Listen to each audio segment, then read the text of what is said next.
നമ്മൾ ഈ ലോകത്ത് ഭയക്കേണ്ടത് ഒരേ ഒരു വർഗത്തെയാണ്, മനുഷ്യരെ.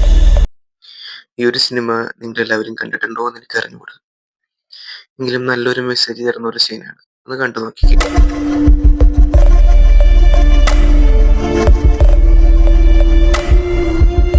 അതിശക്തരായ ശത്രുക്കൾ ഉള്ളപ്പോഴും ഏതൊരു കുഞ്ഞു ജീവനും അഭയം നൽകുന്ന അമ്മ, അതല്ലേ പ്രകൃതി.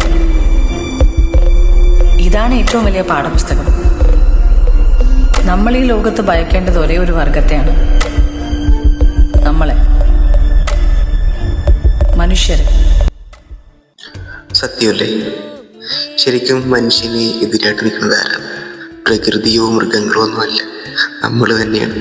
ഒന്ന് നമ്മുടെ ന്യൂസ് ചാനലൊക്കെ തുറന്നു നോക്കിയാൽ തന്നെ കാണും, ഒരു ഫേസ് ക്രീമിന്റെ പേരിൽ അമ്മയെ ക്രൂരമായി മർദ്ദിക്കുന്നു, അല്ലെങ്കിൽ കുഞ്ഞിനെ കൊന്നുകളയെ മാത്രം ക്രൂരമായ ഒരു അമ്മ, അല്ലെങ്കിൽ എന്താ പറയാ, റീച്ചിന് വേണ്ടിയിട്ട് മറ്റൊരു ജീവനെ അപഹരിക്കുന്നത്, അല്ലെങ്കിൽ ബസ്സിൽ പോകുന്ന സ്ത്രീയെ പീഡിപ്പിക്കുന്നു. എന്താ നടക്കുന്നത്? ഇതൊക്കെ നടക്കുന്നത് കൊച്ചു കേരളത്തിൽ തന്നെയല്ലേ? ദൈവത്തിന്റെ സ്വന്തം നാട് എന്ന് പറഞ്ഞ് അഭിമാനിച്ചിരുന്ന ഒരു കാലം ഉണ്ടായിരുന്നു. ഇന്ന് വീണ്ടും വിവേകാനന്ദൻ പറഞ്ഞതുപോലെ കേരളം ഒരു ഭ്രാന്താരമായി മാറിക്കൊണ്ടിരിക്കുകയാണ്, അല്ലേ?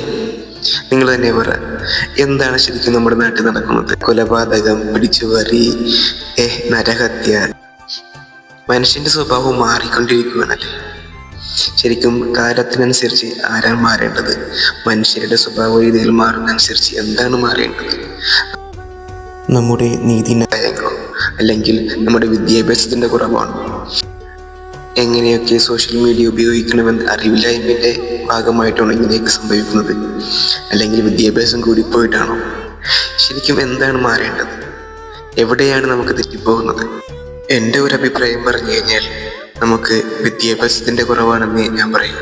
നമ്മുടെ ദേശീയ പിതാവ് മഹാത്മാഗാന്ധി പ്രകാരം പറഞ്ഞിട്ടുണ്ട്, വിദ്യാഭ്യാസം അത് നമ്മുടെ സ്വഭാവമായി മാറണമെന്ന്. വിദ്യാഭ്യാസം ഒരിക്കലും നമുക്കൊരു ജോലി കിട്ടാൻ വേണ്ടിയിട്ടോ അല്ലെങ്കിൽ പൈസ ഉണ്ടാക്കാൻ വേണ്ടിയിട്ടുള്ള ഉപകരണമല്ല, പകരം നമ്മുടെ സ്വഭാവത്തിൻ്റെ, നമ്മുടെ രൂപവൽക്കരണത്തിൻ്റെ ഒരു ഭാഗമാണ് നമ്മുടെ സ്വഭാവമായി മാറുന്ന വിദ്യാഭ്യാസമാണ്. നിങ്ങളതിനോട് യോജിക്കുന്നുണ്ടോ?